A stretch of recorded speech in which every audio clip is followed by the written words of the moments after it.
Is Alabama a top 10 team? I want to hear from you inside the comment box. As of October 15th, 2023, the AP poll says no. In fact, they stayed at number 11. They are now surpassed by North Carolina, who is 6-0. So I'm sure you saw the AP, but it's Georgia, Michigan, Ohio State, Florida State, Washington, Oklahoma, Penn State, Texas, Oregon, and North Carolina. Now you're probably saying, wait, Oregon lost. Maybe Alabama should be ahead of them. Well, it was a 3-point loss to a very good Washington team. Alabama, within the last 2 weeks, they beat Texas A&M 26-20 on the road at College Station. I think Alabama started to get a little bit of attention again after that victory. Tough place to win. Then they beat Arkansas by 3 points, and that win felt more like a loss for Alabama football fans. After the game, Coach Saban was critical of himself. He said that what he said to the team at halftime didn't transpire to the third and the fourth quarter. In fact, Alabama was outscored by Arkansas 15-3 in that second half. Jalen Milroe was 2 of 10 passing in that second half. Alabama escapes with a 3-point win over Arkansas, a team that has now lost 5 games in a row. So I get it. Doesn't look like Alabama is a top 10 team when you look at things collectively. But then again, Alabama has won 5 games in a row, and they are 6-1 on the season. Now, their only loss, as you know, is to Texas. Texas is number 8 in the polls, 5-1. They were open this last week. Oklahoma is 6-0, and that is a team that was able to beat Texas. Now, Alabama does still control its own destiny, and they have some very challenging games ahead of them in these next couple of weeks. You have Tennessee, who is ranked. You also have an open week, and then you have LSU. Alabama will then travel to Lexington, Kentucky, before returning home to take on Chattanooga and then going on the road against Auburn. So look, none of the rankings matter at this point. In fact, the college football playoff rankings don't drop until October 31st of this month. And that's Nick Saban's birthday. He'll be 72. And if Alabama continues to win, I think it's going to be really hard for the College Football Playoff Committee to leave them out of the playoffs if Georgia continues to win as well.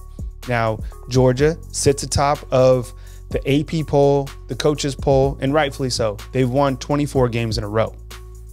Georgia is a complete team. Carson Beck has done a good job leading that team. You also have Michigan, who is behind them. Now, while Michigan hasn't necessarily played a difficult schedule, they will start their schedule in November as they got Penn State and Ohio State. Ohio State and Penn State play this coming weekend. That is a very good number 3 versus number 7 matchup. Probably the best game on the college football slate. You have Florida State at the number 4 spot. They will take on Duke, who is ranked this coming weekend. You have Washington, and Washington was a very good team, a lot better than I thought they were going to be, and beat a very good Oregon team by 3 points, rightfully so at the number 5. You could even slide them in at number 4. They played that well.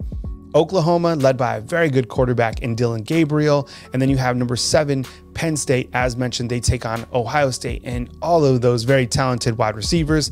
Texas and Oregon and North Carolina. Those are the top 10 teams. And then you have Alabama. So as you can see, when you look to things collectively, clearly there are teams that should be ranked ahead of Alabama. But Alabama does control its own destiny. And I mean that with all sincerity if Georgia continues to win. So maybe Georgia, if they win and Alabama wins out, it's going to be hard to leave Alabama out of the college football playoffs. The bright side and the frustrating note about this team is that Alabama has not put together 4 quarters of football. When you look at their entire schedule, did they play a complete 4 quarters against Middle Tennessee? Not necessarily. Against Texas, they didn't. South Florida? Absolutely not. Ole Miss? No. They were trailing at halftime against Ole Miss. They were trailing at halftime against, or they were tied with South Florida, and they were trailing against Texas. Mississippi State, they put things together for the most part. Against Texas A&M, that was a tight game. And I don't think it was still 4 quarters of football. Maybe it was close, but against Arkansas, they certainly didn't. It was only 1 quarter of play, really, against Arkansas, which was the second quarter. Alabama needs to put things together, and they need to do this before it's too late, because Tennessee is a capable team of coming to Bryant-Denny and beating Alabama. And LSU, same thing. If you watch them against Auburn, they have a very good receiving unit. They have one of the most talented quarterbacks in all of college football. And Tennessee was able to beat Alabama last year, as was LSU. This is a very tough remaining schedule for Alabama. And if they want to be able to make a run, if they want to take care of their first goal on their pyramid, which is get to the SEC championship, it starts by playing 4 quarters of football. Another bright spot that I wanted to point out before we end this video is on the running game. I felt that Jace, I felt that Roydell, I felt that Jam Miller, I felt that Justice Haynes and the small opportunities that he had, I thought he did a really good job. We've seen a rotation of those running backs for the most part this season. There hasn't necessarily been a featured back. I feel like I'd like to see more of Justice Haynes get the football more. I just feel every time he gets the ball, he has a little extra step. And that's no disrespect to any of the other running backs within that rotation. I think Jace runs hard. Jam Miller, when he runs north and south, he looks fantastic running the ball. I want to hear from you inside the comment box as well about Alabama's running game. This is a tough schedule going forward. The team is not finished, and I know you're tired of hearing the not finished project because, look, they're 6-1, and it feels like they're, 4-3 or something like that. They are undefeated in the SEC, and this next game against Tennessee will be very challenging. I want to hear from you inside the comment box about this team overall, and most importantly, I want to ask you, do you feel that this Alabama team, as of today, is a top 10 team?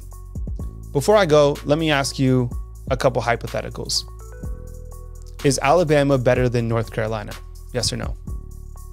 Is Alabama better than Oregon? Yes or no? Is Alabama better than Florida State? Yes or no? Is Alabama better than Michigan? Yes or no? How about this one? The one team behind Alabama, Oregon State, is Alabama better than them? I've been critical of some teams within the top 10. I really have. Florida State, I don't think they are a top 4 team. With that said, they keep on winning. They have a favorable schedule. The ACC, it is what it is, but they continue to win. And they put together a solid 4 quarters of football this past Saturday. Washington, look, I didn't think they're going to be as good as they were. So when you look to things down the road, these teams are going to continue to win. And Texas, Oklahoma, those teams are good as well. I think the Big 12, games later on could get a little bit squirrely, but Oklahoma led by that really good quarterback, that was a great win over Texas. So I just wanted to ask you some hypotheticals if you think Alabama head-to-head was better than a North Carolina or better than an Oregon or even a Penn State, right? Penn State 6-0. So just some hypotheticals that I wanted to ask you inside the comment box. If you want to become a fan funder of this YouTube channel, hit the join button at the homepage of this video, and we would appreciate you guys becoming a member of BAMA Football on YouTube. Coming to you from beautiful Tuscaloosa, Alabama, Kyle Henderson, BAMA Football on YouTube.